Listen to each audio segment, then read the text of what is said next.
to episode 6 of Kenpo Circle. I'm sorry, episode 7 of Kenpo Circle. In this episode, I'm going to talk about Fang of the Cobra. So, Fang of the Cobra is for a two-hand choke. Traditionally, the way it's taught in the Tracy system is you pin the hands, you step in with your right foot, right spear hand, or what they call a Fang strike, into the throat, coming over the top of the arms. You claw the eyes, and then you grab the shoulders, knee, stomp the foot, and while your foot's on the ground, you throw them away or push them back to break the ankle. So let's break this down a little bit. I teach this slightly different, and I'll explain why. First, the pin.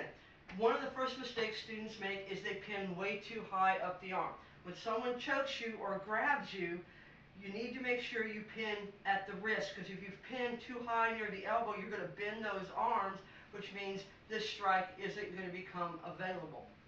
Now, if for some reason this strike isn't available, you can always step in with a strike or a spear hand or eagle beak strike to the solar plexus and then go into the rest of the technique. But this technique calls for a strike to the throat, with the principle you can't see, you can't fight, you can't breathe, you can't fight. So in this technique, we're going to take out both of those senses. So as you pin, you want to pin at the wrist, and this is just a check. You're not trying to hold that hand down or anything. You just want to check those hands so that you know where they are, so they don't let go and throw a punch. So we're going to check the hands, and then we're going to step in and do our spear hand or Fang strike to the soft part of the esophagus for the strike. Now this is where I differ from Tracy's. Tracy's comes up and does one strike to the eyes. I actually do two. I teach my students to come in, and this first one is either a strike, but more than likely, especially here in Florida, or if you're in a sunny area, or just during the day, that most people wear sunglasses. So this first strike is more of a clearing action. It can either be a strike or it can be a clear. You can take the sunglasses off, the eyeglasses off, or whatever that's in the way that might obstruct the strike to the eyes.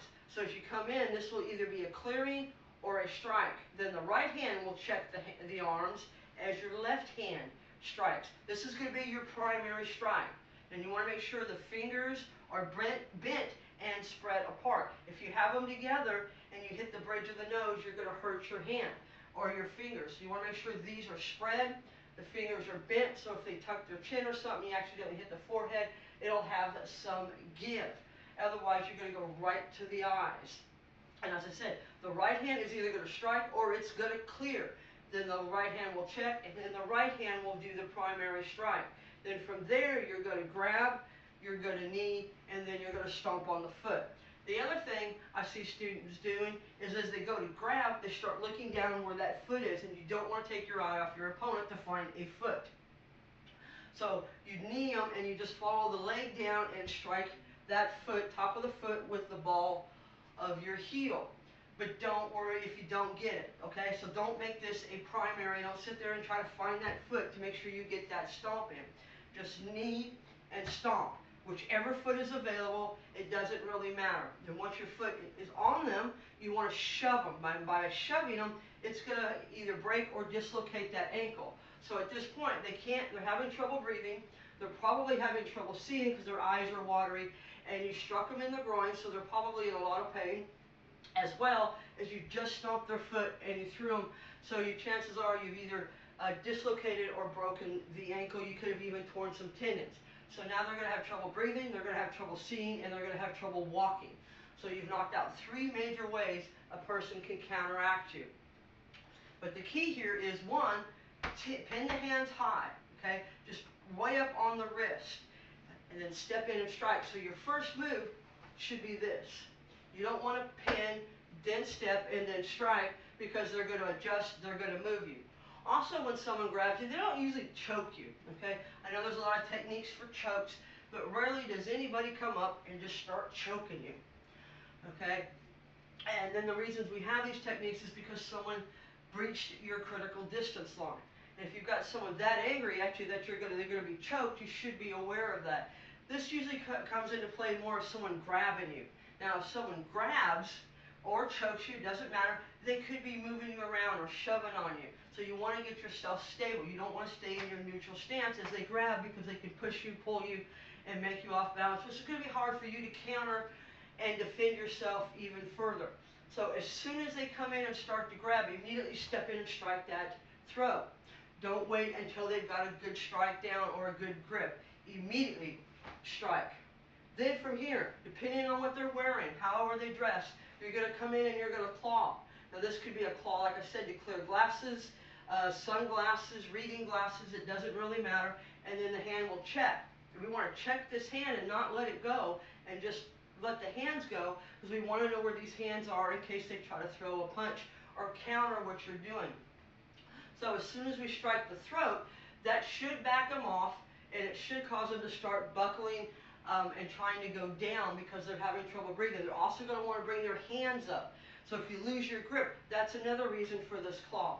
Because if you hit someone in the throat, they're going to immediately go for the throat and start grasping, and the natural reaction is to bring those hands up. So chances are they're going to let go, and they're going to try to grab their throat.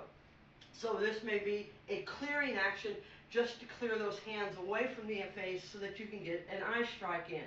Then the hands come up and grab, and then you pull them in. Now what I also like to teach my students is you grab is try to shove them back a little bit and then pull them into that knee strike so that you can get them off balance. Making sure you keep pushing, pulling, bumping, checking. I'm always teaching students, push, pull, bump, check, keep them moving, keep them off balance. Don't let them just stand there and stay stable. So as you come in, you're going to strike. The throat's going to come in. They're going to try to grab for that throat. They're probably going to try to let go. They may even try to go down on you, depending on how hard that strike was. Then you're going to come up and eye strike the eyes or clear the hands. There again, the next one is really going to depend on the reaction of your attacker. Most people, though, if you strike them in the throat, they immediately start coming up and they grab their throat and they start gasping.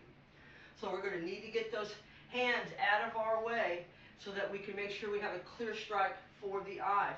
So we're going to come in. This is there again, going to be an eye strike or a clear. Most of my students will do this more of a raking action and then a strike. As these hands, as the right hand checks the arms. Then we come up and grab, shove them around a little bit, then pull them into the knee, stomp their foot, and then shove them backwards as we keep our foot on their foot. Students say we throw them away like trash. So again, we're going to pin. Then we're going to strike. This is a clear or a strike, depending on the scenario.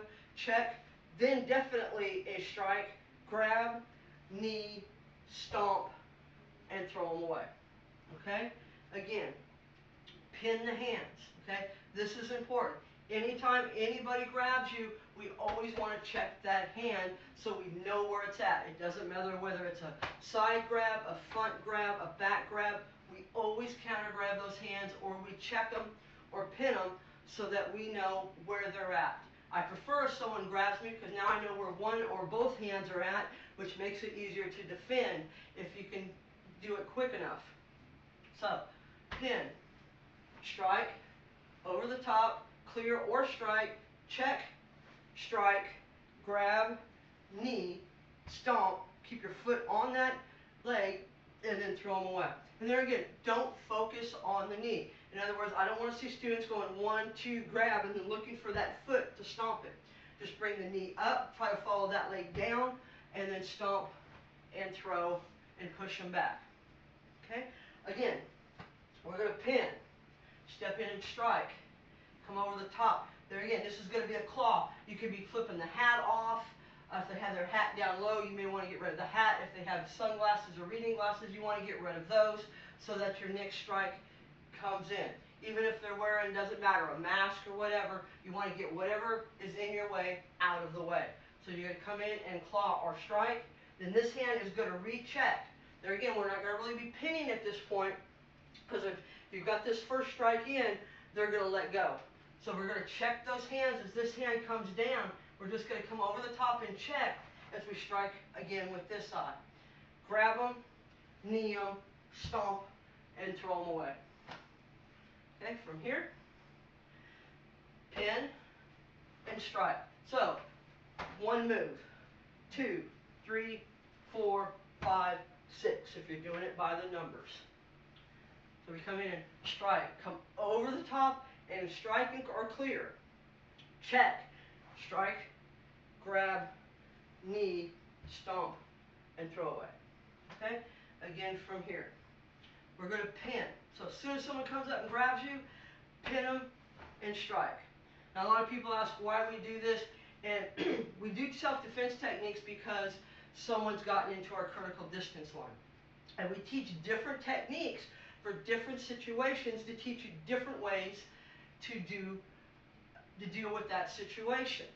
Not that you have to do the whole thing, or you can take a piece of this or a piece of that, and that becomes your own Kenpo. So when you're doing this, think of what makes this work the best for you. What could you change that makes it work better for you? And then again, come in and strike the throat. Now, if for some reason you pin too high and you can't get to the throat, go to the solar plexus with an eagle beak strike or a spear hand. If you're close enough, do an inverted punch. That'll double them over. You're back to your claw check, claw, knee, stomp, and throw away.